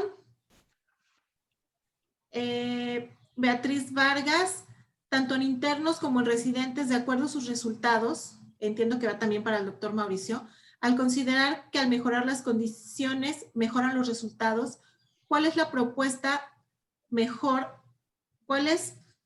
la propuesta para mejor en todos los derechos en el estudiante de pre y posgrado? Debe ser para mejorar, y con esto se disminuye el riesgo del paciente. Ahí concluyen las preguntas. Con esto concluimos las preguntas. Gracias, doctora. Yo les voy a dar la palabra en el orden en que participaron para que vayan contestando. Les agradeceremos mucho, sean breves. Y en primer lugar pasaría entonces o le daríamos la palabra a la doctora Hilda. Adelante, doctora. Muchas gracias, doctor. Bueno, son muy interesantes las preguntas que plantean. El pago a los internos se suspendió porque, como les decía yo, aquí todo el internado se hace dentro del sistema de salud público que regenta la Caja Costarricense de Seguro Social. Y esas becas o salarios o estipendios, como lo quieran llamar, se pagaban con presupuesto de la Caja Costarricense de Seguro Social. Conforme se fueron abriendo más escuelas de medicina, el número de internos fue creciendo. Y al crecer el número de internos, el presupuesto fue aumentando para las becas, hasta que llegó el momento en que la Caja Costarricense de Seguro Social señaló que el presupuesto no alcanzaba para pagar a todos los internos de un determinado año. Entonces, en un inicio se presentó el hacer un examen para ver quiénes adquirían plaza de interno con salario y quienes quedaban sin salario. Eso fue durante 2 años, pero después de esos 2 años la Caja decidió que mejor todos iguales, nadie sin salario, y por eso desde hace 4 años no se les paga ni salario ni se les da apoyo económico de ningún tipo. Esa es la razón por la que los internos quedaron sin salario. ¿Cómo los ha afectado? Bueno, en realidad los muchachos definitivamente lo ha afectado la parte económica, porque muchos de los estudiantes tienen ingresos por becas o préstamos estatales. Entonces, la parte económica los afectaba porque en ese momento ellos recibían la beca y eso les permitía cubrir una serie de necesidades e inclusive ir bajando la deuda que tienen con los préstamos. Sí, en Costa Rica la profesión médica está feminizada totalmente, ¿no? Nosotros tenemos en promedio, hicimos hace poco un estudio en las 8 universidades que tenemos, escuelas de medicina, y tenemos casi un 60% de mujeres con respecto al número de varones que hay matriculado en las escuelas, en las 8 escuelas, que viene siendo como un 40%. Hay una feminización grande de las carreras de medicina. Y lógicamente, si hacemos una encuesta con los docentes, pues sí nos permite a nosotros contrastar estos resultados de la percepción que tenían los internos o que tienen los internos con respecto a los docentes. Pero no hemos hecho encuesta en este momento. Esta es la primera encuesta que nosotros hacemos sobre derecho a la salud y derechos humanos, que fue dirigida a los internos. Hemos hecho otras encuestas en el área clínica en donde se ve tanto el estudiante como el docente y sí hay diferencias de la percepción del docente con respecto a los estudiantes, con lo cual nosotros hemos estado discutiéndola con docentes para llegar a una mejoría de los, digamos, de los faltantes que se detectan tanto por parte de docentes como por parte de estudiantes. Muchísimas gracias. Esas eran las 3 preguntas que me han planteado. Gracias, doctora. Le pasaríamos la palabra al doctor Cepeda para que contestara lo que guste. Adelante, doctor. Bien, mencionaba una de las preguntas, si por ser una universidad privada, ¿es una ventaja para lograr la entrada de los internos a realizar su internado?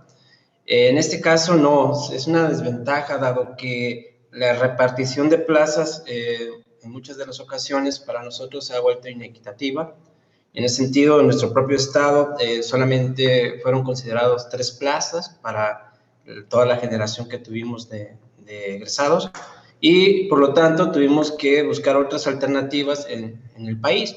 Y en ese sentido se originaron convenios con otros hospitales, tanto del ámbito privado, público y de las Fuerzas Armadas, de tal manera que ahí se hizo la distribución de los internos.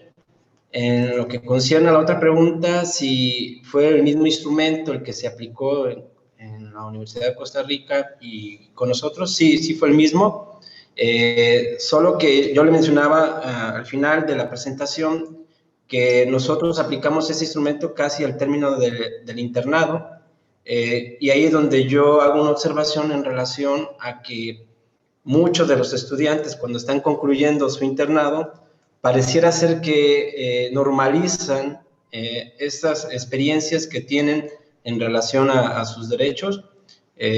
Yo consideraría que se aplicase el instrumento con un enfoque longitudinal, de tal manera que se tomara en cuenta al inicio, no sé si considerar 2 o 3 meses iniciales para aplicar el instrumento y uno en la etapa casi final del internado para ver las diferencias, dado que muchos estudiantes tienden a normalizar esta situación. En el caso que si se dejó de realizar el internado en algunas escuelas privadas, en nuestro caso no, se continuó el internado, se descansaron algún periodo a los internos por las cuestiones de la pandemia, después se reincorporaron con ciertas medidas de seguridad y rotando en áreas que no estuvieran expuestos a los pacientes con COVID. En este sentido sería toda mi participación. Gracias, doctor, muy amable. Doctora Deyanira, adelante. Sí, doctor, gracias.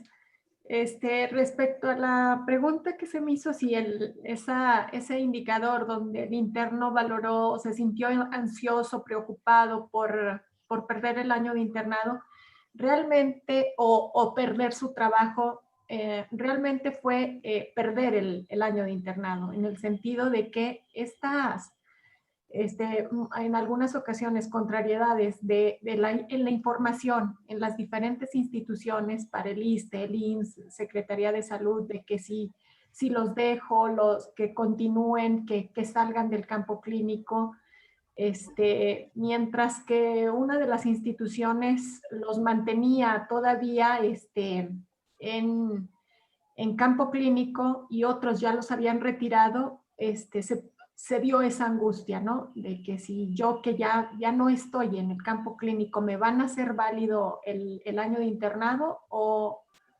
lo voy a repetir o voy a aumentar el número de meses para recuperar lo que salí de campo clínico? Digo porque fue así como algunos de los internos con quien se pudo platicar lo exponían. De que les preocupaba de que este año les aumentaran más meses para recuperar estos que estuvieron fuera de campo clínico. Y bueno, eso sería todo. Gracias, doctora. Adelante, doctor Mauricio. Sí, gracias. Pues son varias cuestiones y la verdad es que sí creo que los resultados nos ponen en una condición obligada de profundizar, de ampliar el contexto de comprensión de esto, porque sí, y hay diferencias muy importantes. O sea, aquí nosotros vemos, por lo menos en esta cohorte que se analizó, pues todavía son más los hombres que las mujeres, pero al interior de las especialidades, sí hay diferencias sustanciales que se siguen manifestando, donde hay residencias que aparentemente son prohibitivas para las mujeres, como algunas de las quirúrgicas, o sea, traumatología, ortopedia, cirugía, y esas son como que más bien, y eso genera una convivencia muy particular. Yo creo que en este sentido, a una de las preguntas con respecto a la perspectiva de género, realmente de primera intención presentamos los resultados como tal, en ese sentido neutro del resultado mismo, pero esto es algo que ya habíamos platicado también con el doctor Domingo y con el cuerpo académico, justamente la necesidad de poder empezar a analizar a profundidad y también en terreno estas posibles y potenciales diferencias, porque ya siendo más acuicioso con respecto a los resultados, cuando vimos hacia adentro, solamente por el sexo, por la diferencia de sexo, sí vemos rasgos ahí muy, muy interesantes con respecto a las diferencias que hay con respecto a la discriminación, al acoso, a la tutoría, a la asesoría y varias cosas que en este momento nos obligan quizá a generar una nueva aproximación a esto. Entonces, no es una cuestión de jóvenes. Lo que sí habría que analizar no es en sí la edad cronológica, sino habría que ver justamente en qué condiciones llegan. Habría que analizar a profundidad hacia el interior de esto.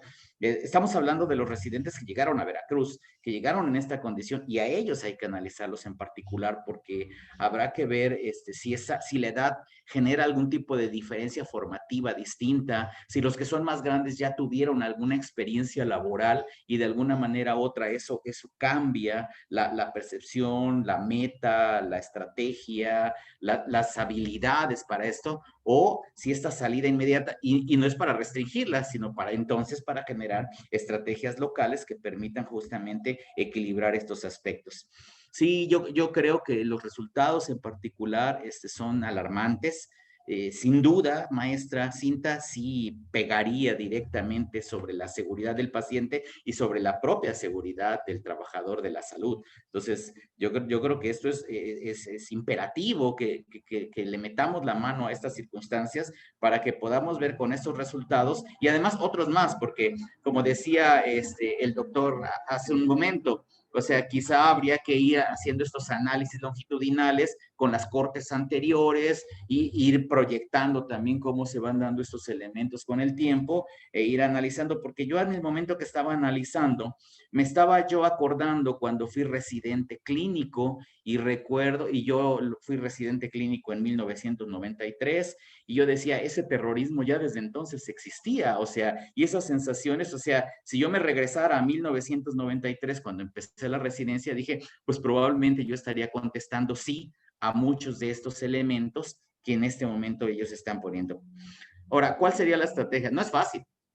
Yo creo que hay que convulsionar la educación médica en este sentido, no solo en México, o sea, no solo en Veracruz, no solo en México, no solo Latinoamérica en particular, tenemos problemas comunes, donde a veces las diferencias tienen que ver justamente con la forma en la que se llega, en la que se contrata, en la que ingresan, en todo esto, pero de alguna manera u otra hay puntos en común que tendríamos que analizar para este país, México, de veras, si queremos una formación médica que responda a nuestra necesidad de atención a la salud, nosotros mismos tenemos que hacer esto. Voy a repetir algo que siempre le digo a mis estudiantes de medicina, a los internos, a los residentes, cuando tengo que trabajar académicamente con ellos, digo, yo tengo que invertir en mejorar en ustedes porque seguramente ustedes son los que me van a atender en una fecha muy próxima. Y entonces yo quiero llegar al hospital, abrir los ojos y ver y decir, estoy seguro porque a este joven lo formé bastante bien. Y esa tendría que ser por lo menos alguna analogía que tendríamos que hacer en este sentido con respecto a la formación médica.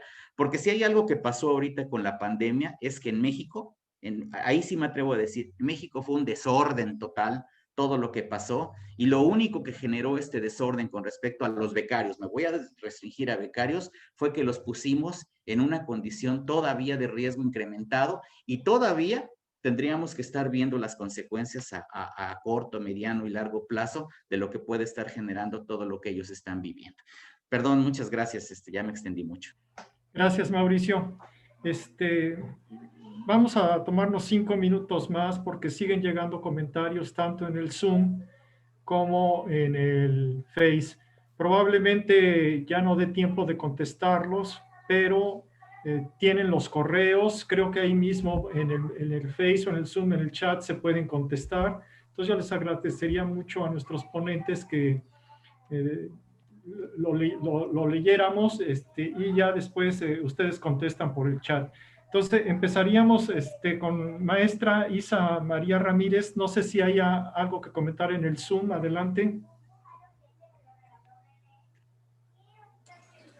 Bueno, el doctor Galo Berzaín dice que es importante el trabajo de salud mental con internos y residentes, segunda víctima, tras la presencia de un evento adverso, ya que el impacto en ellos es mayor y pone en riesgo la continuidad de sus estudios y su integridad personal. Diversos estudios en el extranjero relacionados con el tema que presentó el doctor Mauricio son coincidentes en sus resultados. Manda un link y luego dice, es importante el tema de segundas víctimas, se han creado sitios web especializados para su abordaje. Y nuevamente nos comparte un link para que podamos visitarlo. Y bueno, un mensaje del doctor Manuel, que es importante que se registren al terminar el evento y manda el link también. Gracias, maestra. Muy amable.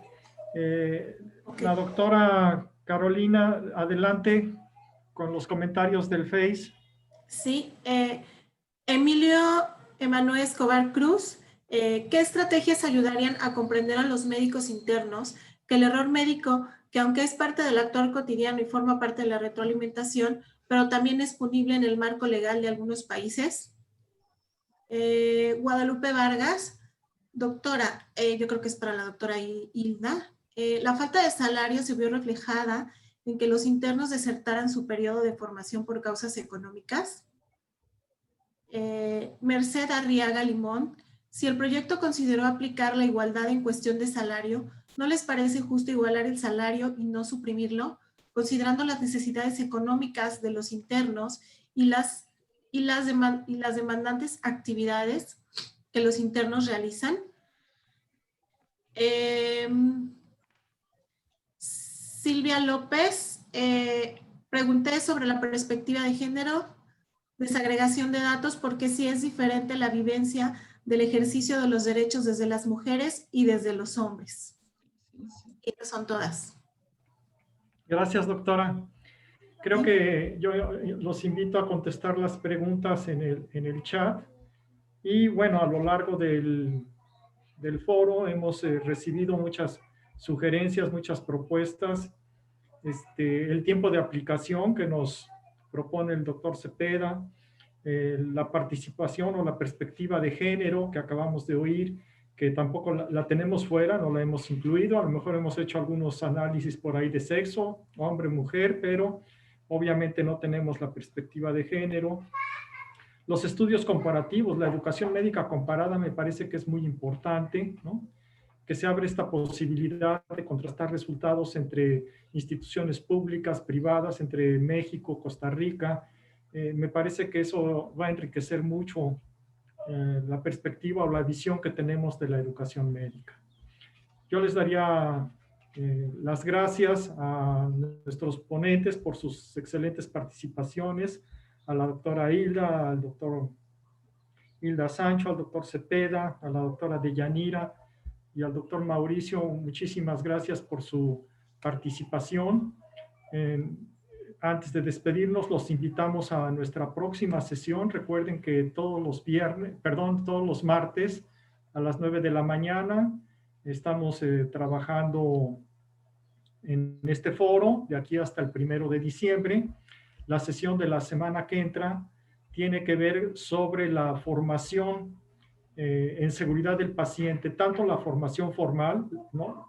Las materias que hay en los planes de estudio para tratar estos temas en educación médica, pero también la formación informal, que es mucho de lo que hemos venido platicando. Puede ser que tengamos muchas materias, pero si dejamos a nuestros estudiantes sin supervisión, bueno, pues ahí obviamente va a ser una formación contradictoria. Pasa mucho como con la ética, ¿no? A veces damos muchos cursos de ética y a la hora de la práctica médica vemos que no se aplica todo eso que estamos enseñando. Entonces, la semana que entra tenemos que ver con seguridad del paciente, educación en seguridad del paciente, tanto formal como informal. Sin mayores comentarios, les reitero mi agradecimiento a los ponentes y a los participantes. Los esperamos la semana que entra y que tengan una excelente semana. Gracias. Muchísimas gracias a todos. Gracias a todos. Muchas gracias por la invitación. Hasta luego. Gracias, doctor. Una pregunta, doctor. Para los siguientes martes, ¿el link es el mismo? Es la misma liga. Recuerden que es la misma liga la que estamos trabajando. Bien. Sí. Doctor Domingo, un último comentario. No sé, yo me quedé con la duda si la norma 033, que se presenta como referencia del año 2018, todavía está en anteproyecto y no es aprobada. No está publicada todavía por el diario oficial. Tengo entendido que son proyectos. La que está publicada para internado es la 234, ¿no? 234 o 234, si no mal recuerdo. Sí, pero siguen en proyecto. Ajá. Ah, de acuerdo. Sí. Así es, doctor. Perfecto. Gracias, muy amable. Y mucho gusto. Igualmente, doctor, gracias. Estamos aquí a la orden para participar en las siguientes encuestas. Gracias. Saludos. Le manda saludos el doctor Rogelio también. Me lo saluda mucho también. Gracias. Mucho gusto.